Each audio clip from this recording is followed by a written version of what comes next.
You wanted the best. You've got the best podcast. The hottest podcast in the world. The Chris Voss Show, the preeminent podcast with guests so smart you may experience serious brain bleed. The CEOs, authors, thought leaders, visionaries, and motivators. Get ready. Strap yourself in. Keep your hands, arms, and legs inside the vehicle at all times, because you're about to go on a monster education roller coaster with your brain. Now, here's your host, Chris Voss. Hi, folks. It's Voss here from the ChrisVossShow.com. Ladies and gentlemen, the Iron Lady sings that makes official. Welcome to the big show. As always, the Chris Voss Show is a family that loves you but doesn't judge you, at least not as harshly as the rest of the world. So there's lots of love. What can you do? It's a show about love, stories, lessons of life, the journeys of people that bring you the most amazing stories and cathartic events that they overcame. And they're here to help you make your life better, damn it. Or else. I don't know what that means. And we have an amazing young lady on the show today. We're going to be talking about her hot new book that comes off the shelf June 3rd, 2025. It is called False Claims, One Insider's Impossible Battle Against Big Pharma Corruption, out June 3rd, 2025, by Lisa Pratta. We're going to be talking to her about her insights on the book and some of her experience of life.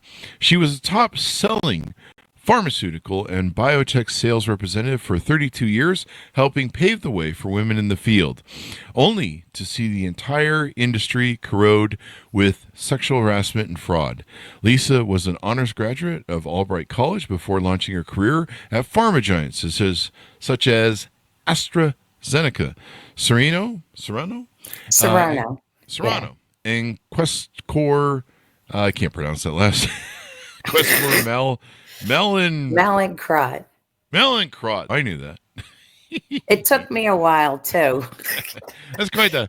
Where are you from, Mallinckrodt? I think is that something that happens to watermelons? I used to say when they said we were being bought out, I said that's too many consonants. This isn't it. We have to go back on Hooked on Phonics. Yeah, no kidding. Just call it Bob. In 2012, while still employed at Questcor, she became a whistleblower reporting off-label prescriptions and Medicare fraud to the U.S. government and went undercover for nearly a decade. She's a single mother of two, including a special needs son. Welcome to the story, Lisa. Welcome to the show, Lisa. How are you? Great, and thank you for having me, Chris. Thank you for coming. We really appreciate it. Give us any .coms. Where do you want people to find out more about you on the interwebs? Well, there's several spots. My website, if you want to contact me, is lisapratta@yahoo.com. I'm on Truth Social, X, formerly Twitter, Instagram, Facebook, LinkedIn. There you go. The book can be ordered through, HarperCollins website, Amazon, or Barnes & Noble. Mm-hmm. So give us a 30,000 overview. What's inside your new book? Well, 3/4 of the book has to do with the DOJ case and going undercover. But I think what's really critical is the first quarter of the book that kind of describes how I became that strong person with character, morals, and integrity. Mm-hmm. And mostly inner strength, because to go undercover takes a special kind of person. And it really goes back to the beginning where I had two horrific parents and experienced sexual, physical, and mental abuse. Mm-hmm.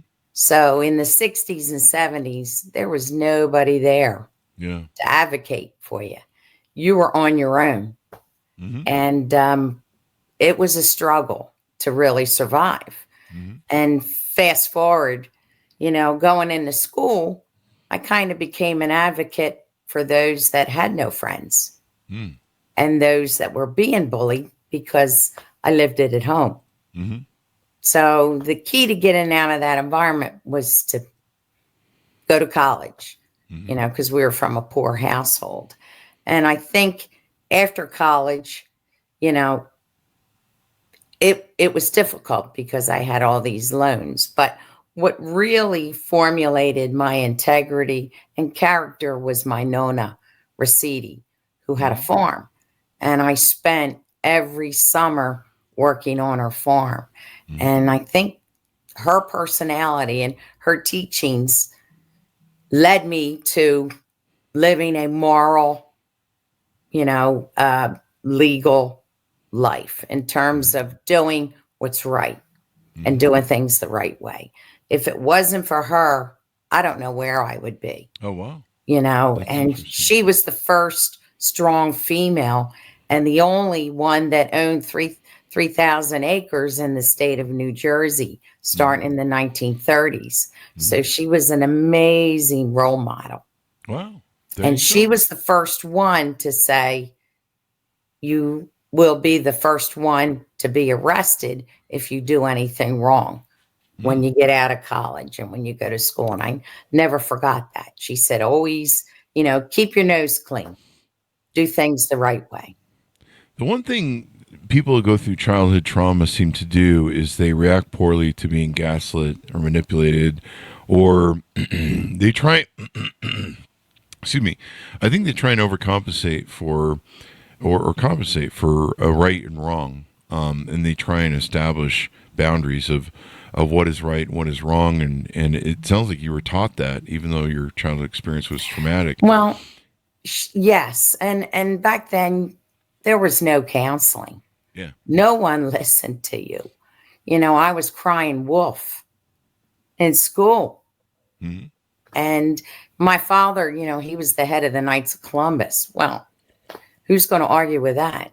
But when the doors were closed, all hell broke loose. Wow. So if it wasn't for her, mentoring me, she knew what was going on, but there was nothing she could do or anybody could do. Wow. Because she was married to my father's father and she felt the same way about him. She made a mistake. Mm-hmm. So, my thoughts were, I am going to survive. I am going to be successful and I am going to have a good life, try to make money and help other people who were maybe in the same situation that I was in. Mm-hmm. So, it was a journey in terms of, I always was friends with the child who was bullied. Mm-hmm. I always took the loner who had no friends. And I stood up for those who had no voice. Mm-hmm. So fast forward, getting out of college and getting into pharma sales. And I saw all that sexual harassment.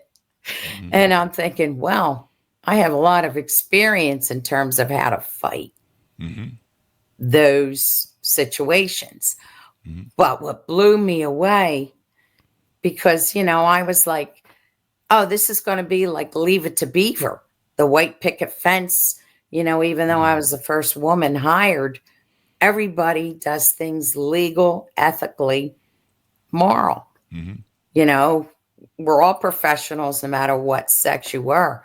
Well, that was untrue. I saw the fraud. I saw the kickbacks. I started to see bribes. Mm-hmm. And all I could hear is my grandmother, my nonna saying, you're the first one that's going to be locked up if you do anything illegal. Her analogy was, you steal a piece of bubble gum, you're going to get arrested, when I was little. Wow. So I knew that I had to do things the right way and also try to fight back. And not be a follower, but be a leader. Mm-hmm. And so you joined the pharmaceutical companies out of college. Correct. And so what time period is this in? Well, this was my third job. Okay. Because they would not hire a woman right out of college. I tried to get into pharmaceutical sales, but they basically told me, we only hire men. So I had a friend. See, back then, your health insurance only lasted 6 months on your parents. So I had to find a job because I had to get health insurance. It wasn't until the age of 26. So what happened is I had a friend whose father was a burn surgeon in Philadelphia. And he said, there's this National Diabetes Research Interchange that needs a tissue procurement coordinator, AKA I did autopsies for a year. I procured tissue, like transplant or autopsy tissue for diabetes research. But it carried science experience and I had health insurance. And then after that, I still tried to apply for a pharma position. And back then there was no, online, there were no computers. So I saw an advertisement in the paper that said United Healthcare is recruiting physician coordinators. And I said, aha, that's kind of like pharma experience because I'm getting doctors to join this managed care program. And I got hired. Hence, I had 2 years of experience of managed care. So in 85 is when I got hired as a pharma rep. And that was the first job? You mean it was my third job at First Pharmaceutical job? Yeah. Yes. Okay, so third job, First Pharmaceutical. Okay. Yes. So how does that experience turn out? When did things start going off the rails? Well, I mean, the misogyny and the sexism was immediate. But I had a phenomenal first manager and mentor who protected me as a woman. And he says, you stay with me, I'm protecting you. But about a year later, I was in a doctor's office and I ran into a serial rep who sold cardiovascular medicine. And he said, yeah, we're taking the doctors to Bimini to go snorkeling and scuba diving. And I was speechless. And I called my manager on a payphone because there were no cell phones. And I said, did you hear about this?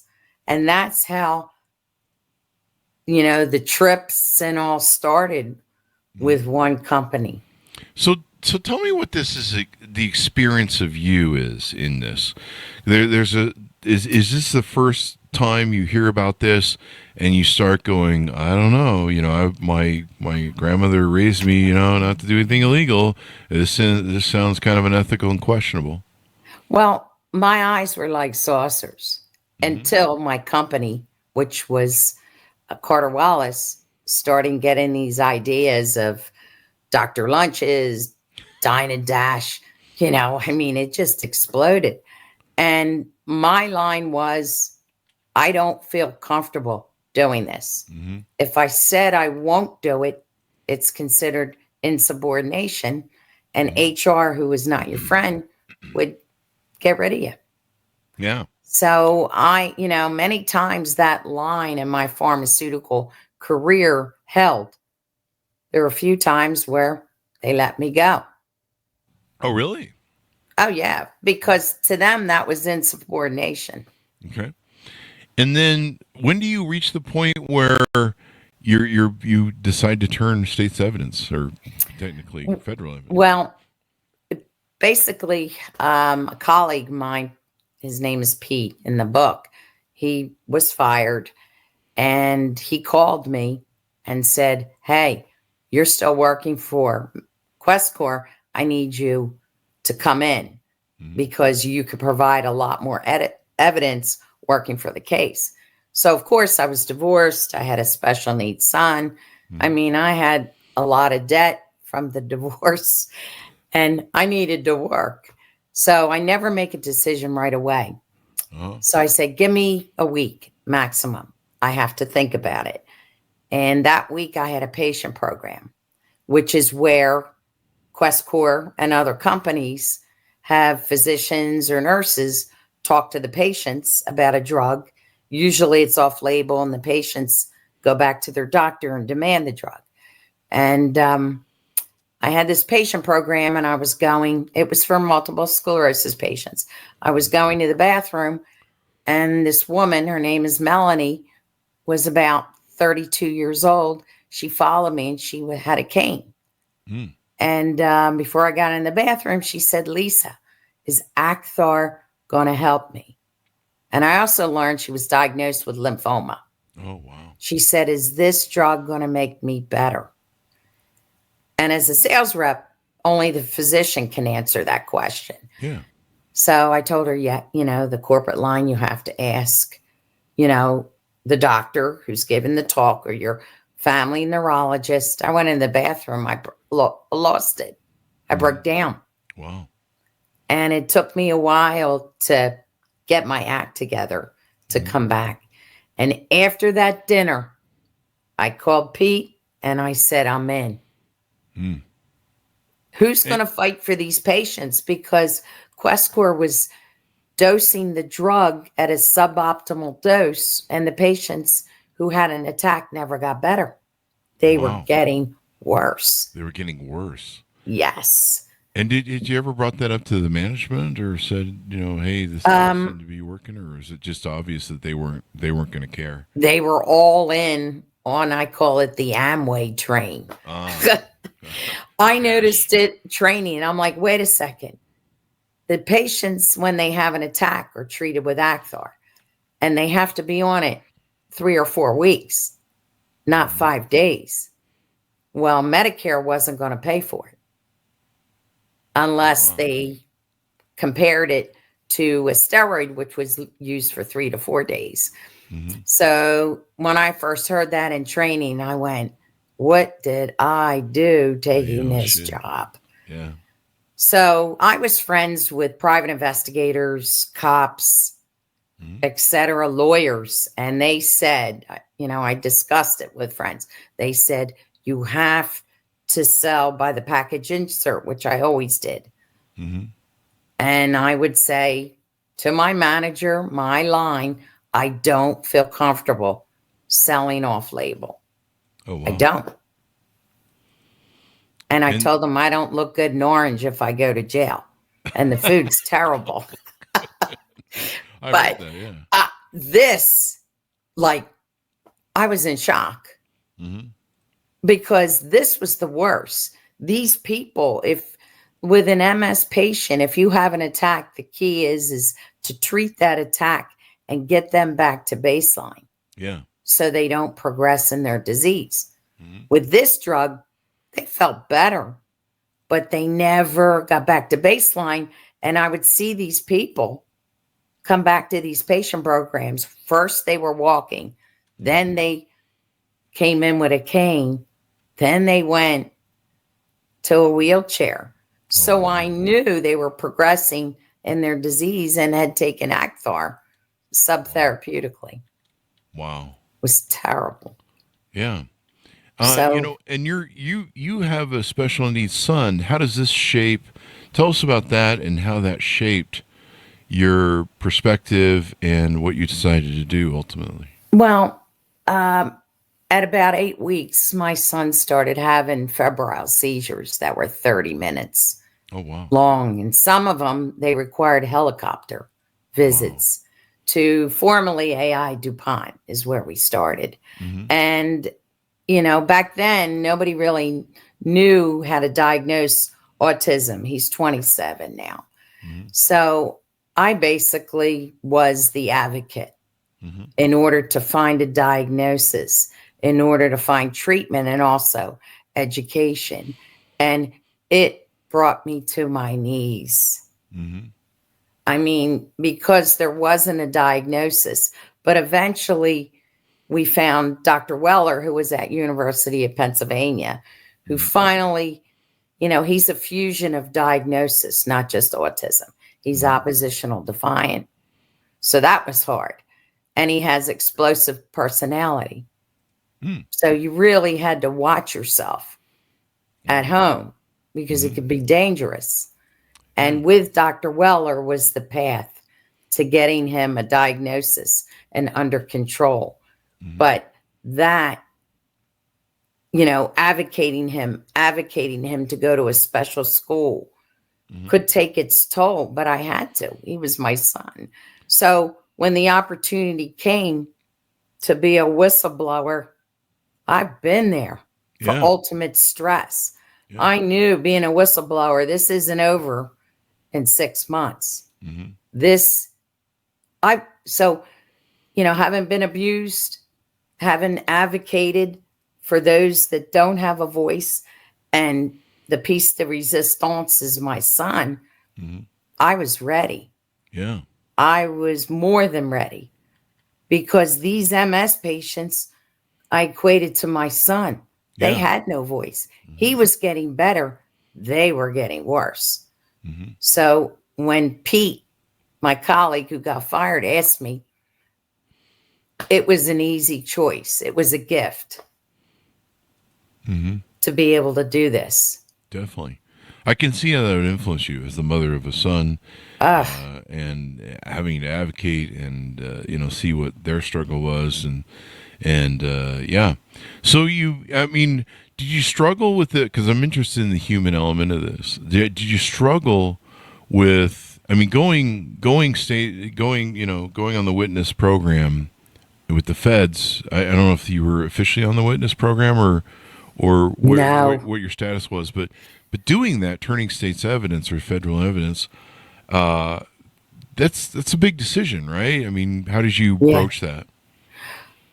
Well, I said, who is going to speak for these people? All the companies I worked for were corrupt. Nobody spoke for me. Who is going to help them? Somebody has to. And I said, I'm going to roll the dice like playing craps. I have to do it. I knew that I would be Jane Doe for a while. So I'll deal with going public later. I didn't think about that.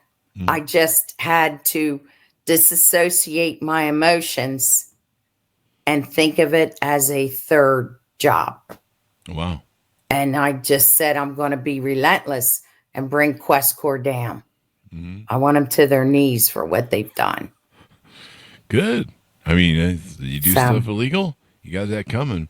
But it's interesting, like I said, how children of trauma tend to become bullies, or they defend other people, or they see other people being victimized through their eyes, and they know what that's like, and they decide that they're going to stop that. It's kind of a way of trying to repair what was done to you, in a way. I think so. Yeah. And so, right and wrong becomes more important. If people gaslight you, it tends to trigger people in trauma. Because, they were gaslight. It basically just reenacts their trauma. And the reason I talk about this is we discuss this a lot on the show about trauma and different issues people have and how much their childhood shapes their arc through life. But so you turn state's evidence, or I keep saying state's evidence, technically federal evidence. And what is that experience like? Are you wearing wires? Is it nervous? I volunteered. No, I wasn't nervous because, in my opinion, I've never had people say that you have done great or a good job. And I told my two key tam attorneys that I am going to be the DOJ's best relator. I am moldable. I follow advice, which I did. Even as an employee, I was like Gumby. I can, I'm alpha, but I can listen and take criticism. And I listened to my two attorneys because I knew they were the experts. Oh, yeah. So I looked at it as a job, and I there are thousands and thousands of pages of evidence that I faxed, notes I wrote on my pants at meetings. Wow. I ruined pants by writing notes. So I wrote them on cocktail napkins. I wrote things like in school, underneath your palm in grade school, you write a note, show somebody. But the DOJ said, we have so much evidence. I volunteered to be wired. They said, we've got a plethora of evidence. Wow. I volunteered. I was going to do everything in my power. And one of the things they told me is, you have to really, this is, a marathon. And and it could go a long time, and they were correct. You just have to stay focused and not let your head make you go crazy, because a lot of whistleblowers that they had wound up being hospitalized. Oh, really? And having mental breakdowns. Yes. Oh, I can see that. I mean, it's stressful. I mean, you watch movies where people wear a wire and they dramatize it. I especially with the mob, I would be worried. If somebody finds out, they don't want their money mucked up. They may decide for violence, and there's a risk there. Well, when I became public, it was a different story. Yeah. I was getting drive-bys, hang-ups. Really? I got Rottweilers. Really? And I said, look, can they help me? No. But if you die, the government can get 3 times the amount of money. So I was like, no, Jesus, I'm on my own. I even asked my local cops to do patrol, and they thought it was a joke. Wow. To do, like, I'm a single parent. So I started collecting Rottweilers. Wow. So when you went public, or the courts went public with it, what was the first step out that the public became aware of your or the people you were turning in became aware of what you were doing? Oh, I was getting doctors trying to call. I mean, my phone was blowing up. And then I was getting drive-bys. Stop, look at my house, and it wasn't for sale. Wow. Yeah. So I called my key tam attorneys and I said, talk to the DOJ. I'm all by myself here. And they said, we don't protect people. Wow.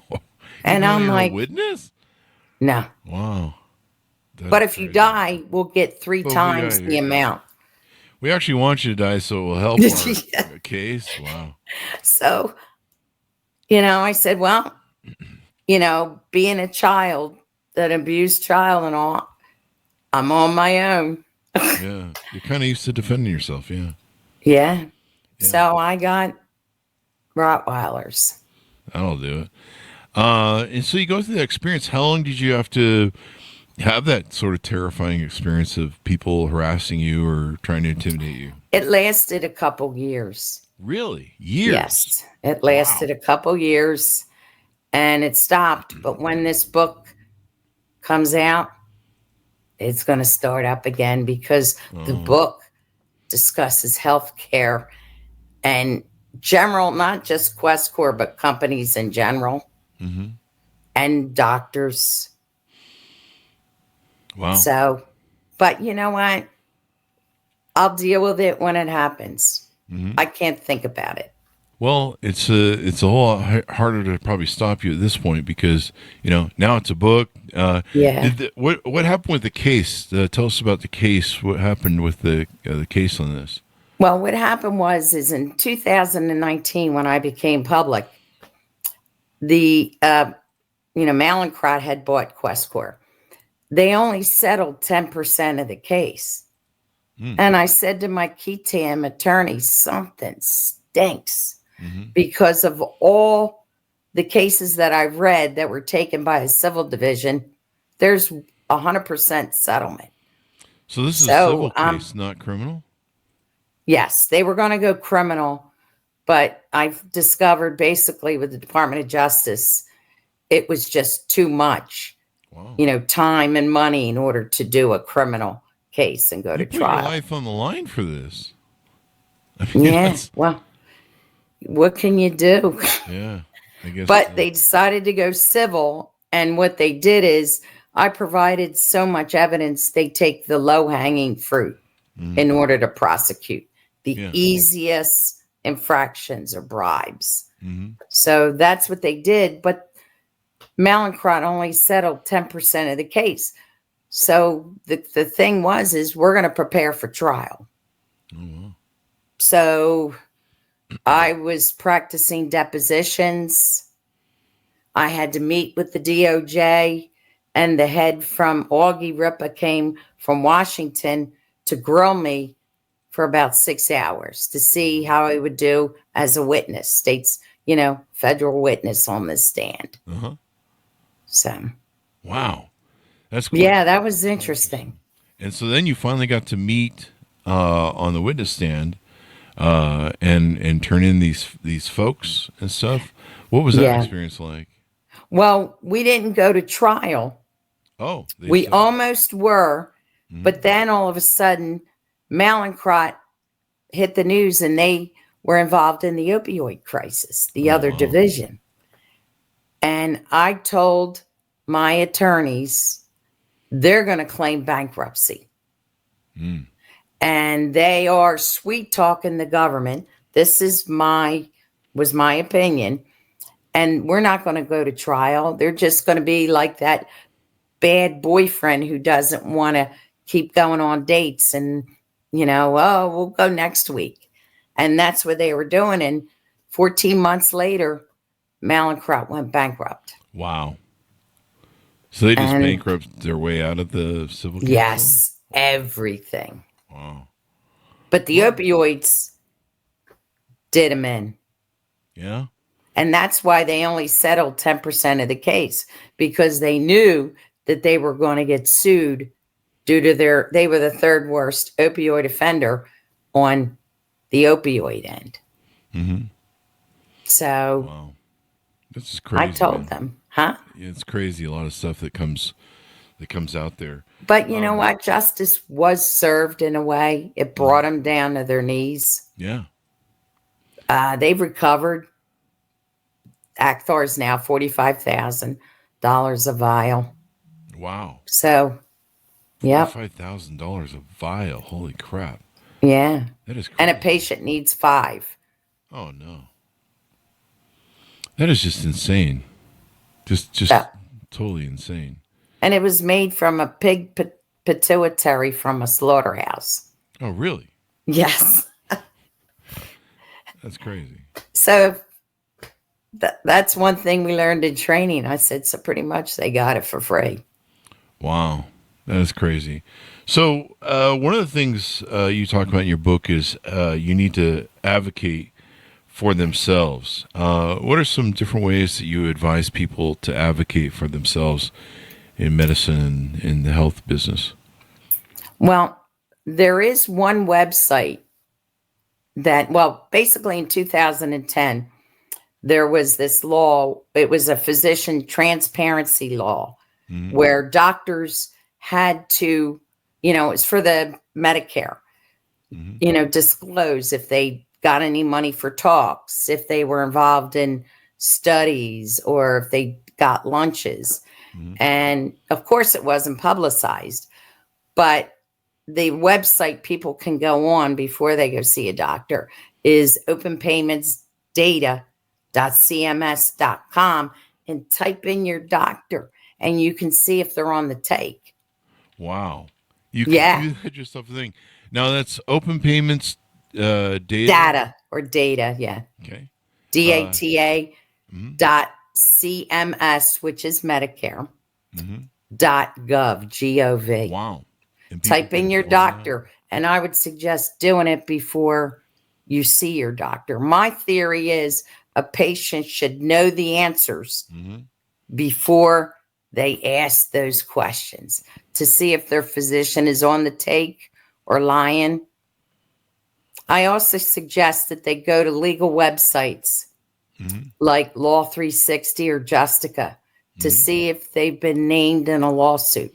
Ah, that's pretty interesting. Yes. I also suggest that if they're prescribed a drug, to ask the doctor, do you talk for this medication? If they do, run, because they're not making a decision based on science or publications in journals. They getting paid by the company $3,000 per talk. That's pretty wild.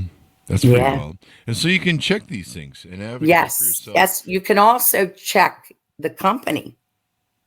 And you can go in, the company has these SEC filings where you can see if they're being sued. They're like 120 some pages, but I read them. And they're the 8K, which is quarterly, and the 10K. And you can go down and see if they've been, because they have to disclose it and it's in tiny print. If they've been named or involved in a ketam case. Mm-hmm. So these questions before you can even take a drug or go see your doctor. That's important. Like doctors should be like NASCAR racers where they have to put all the emblems on themselves. Politicians too. Yeah. They have to put the emblems of all their sponsors that gave them money. But this is great that there's a resource for this. I didn't even know these websites existed. Yeah. I always like to see if they've been named in a lawsuit, and you can't find it in Google. Really?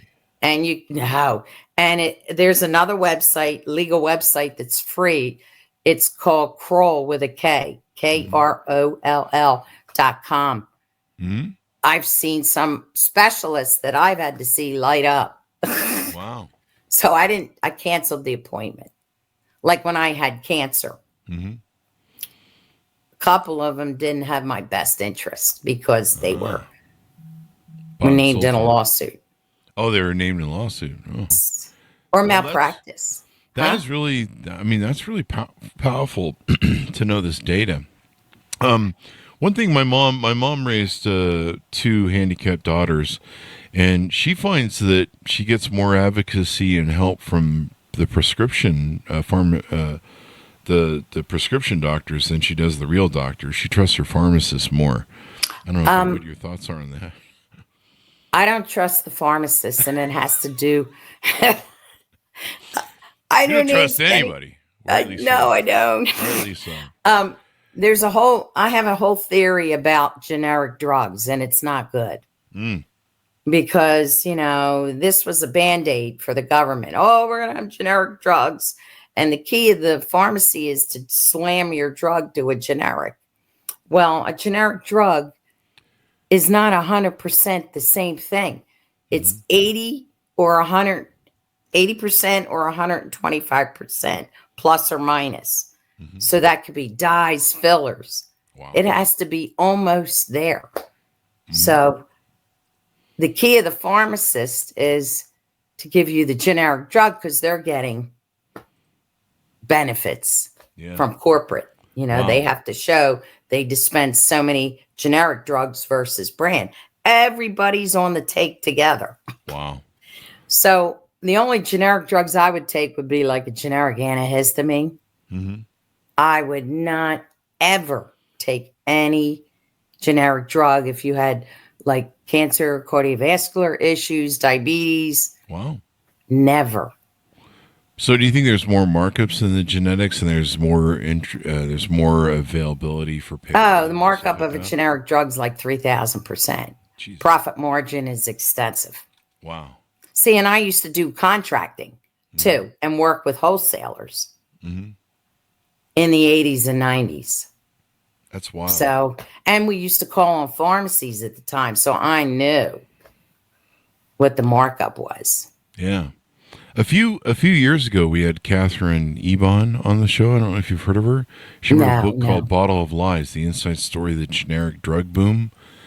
And she talks about, these generics being made in other countries that, they're questionable on, how clean they are, how well they've processed, adding stuff that shouldn't be added.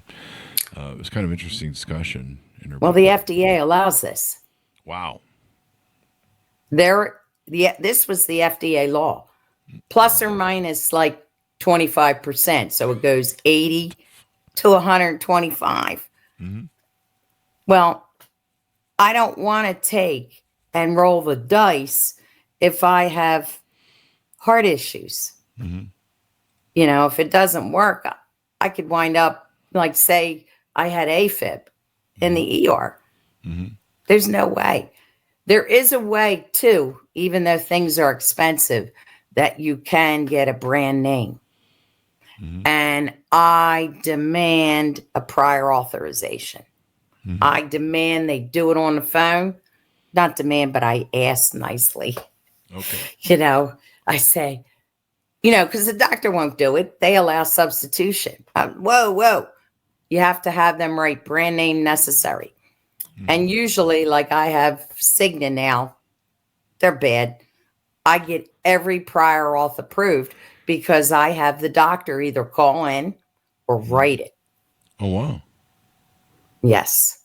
So you can get approved for a brand name drug.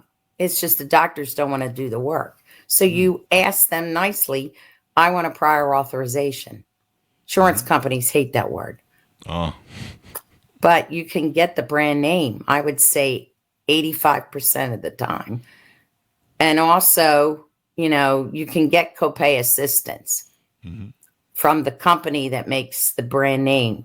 Oh, really? So if you have a high, say you want a brand name, like, I'm just trying to think, Lipitor to lower your cholesterol. And your copay, you got approved for it, but it's a different level. It's a high copay. Say your copay is $500. Well, the company has coupons. Usually you have to ask. Really? Or you could contact the company, has usually a patient assistance program. So they'll take care of your copay. Okay. Wow. Which most people don't know. Wow, that's pretty helpful. Yeah. So as people read your book and stuff, what do you want people to come away with? What's important for you as they walk away from reading the book? What lessons they learn or information they gather? I just want people to be enraged because to me, healthcare in general and the pharma industry is completely broken. And if people are enraged and demand change to their local congressman or senator, this is the only way our system is going to be corrected. And I also want them to see that you can be an advocate because the only one that's going to help you is you. Nobody cares about you. Don't assume your doctor cares. They don't care.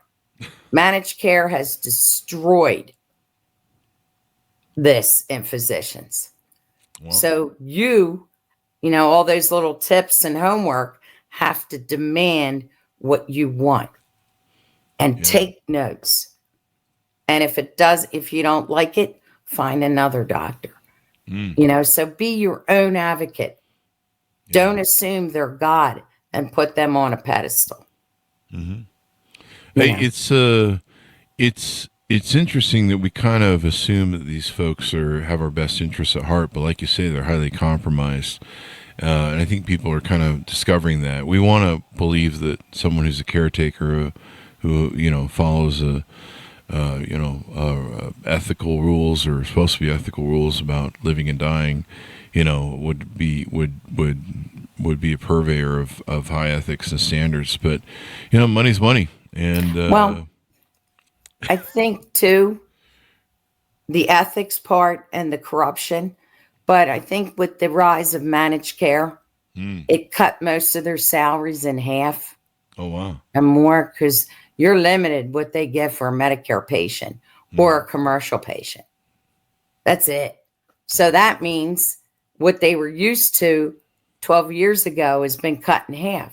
Hence, the pharma companies come in with all the bribes and kickbacks. Wow. So they used to care years ago. Nobody cares. Wow. Well, it does seem like we have a real problem in this country with our healthcare and all that good stuff. So give people your final pitch out as we go out to order the book, .coms to find and learn more about you, et cetera, et cetera. Yeah, basically Lisa Pratta, yahoo.com. You can find the book on Amazon, your usual places, Barnes & Noble. The publisher is HarperCollins. They have a website. I mean, if you type in Lisa Pratta, false claims pages come up in smaller bookstores to order. Well, thank you very much, Lisa, for coming on and telling your story. Amazing story, and definitely, a great advice for people. We all reach a point sometime where we're spending a lot of time with medicines and doctors and stuff. And we need more advocates for ourselves, and we need to call out this industry to behave itself better, ethically and morally. So thank you very much, Lisa, for coming on the show. Thank you very much for having me, Chris. Thank you.